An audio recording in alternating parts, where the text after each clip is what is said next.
Not നിരോധനത്തിന് ശേഷം എടിഎമ്മുകളിൽ നിന്നും പണം പിൻവലിക്കുന്നതിന് ഏർപ്പെടുത്തിയ നിയന്ത്രണങ്ങൾ റിസർവ് ബാങ്ക് കുറച്ചു കൊണ്ടുവന്നിരുന്നു.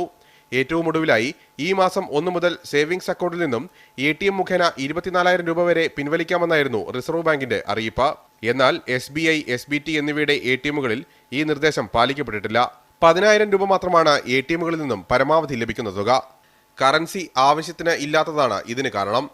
പണം നൽകുന്ന കാര്യത്തിൽ സ്വയം നിയന്ത്രണം ഏർപ്പെടുത്താമെന്നും ബാങ്കുകൾക്ക് റിസർവ് ബാങ്ക് നിർദ്ദേശം നൽകിയിട്ടുണ്ട്.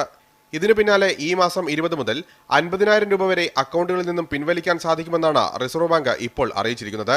അത് ഇന്നത്തെ അവസ്ഥയിൽ, ഇന്നത്തെ ഒരു സാഹചര്യം, അതുപോലെ തന്നെ റിസർവ് ബാങ്ക് ഓഫ് ഇന്ത്യയുടെ നമുക്ക് ലഭ്യമായിട്ടുള്ള കണക്ക് പ്രകാരം നോക്കുമ്പോൾ അത് പൂർണ്ണമായും സാധ്യതമാകില്ല എന്ന ഒരു തോന്നലാണ് നമുക്ക് ലഭ്യമാകുന്നത്. പക്ഷേ നിലവിലെ സാഹചര്യത്തിൽ ഈ പ്രഖ്യാപനവും പാഴ്വാക്കാകുമെന്ന് ജീവനക്കാരുടെ സംഘടനകൾ പറയുന്നു. റിസർവ് ബാങ്കിന്റെ നിർദ്ദേശങ്ങളുടെ അടിസ്ഥാനത്തിൽ ബാങ്കിലെത്തുന്ന ഇടപാടുകാരാണ് വലയുന്നത്. പണം സൂക്ഷിക്കുന്ന കറൻസി ചെസ്റ്റുകളുടെ കുറവും സംസ്ഥാനത്തെ ബാങ്കുകൾക്ക് തിരിച്ചടിയാകുന്നുണ്ട്. PL Kiran, media 1, Kozhikode.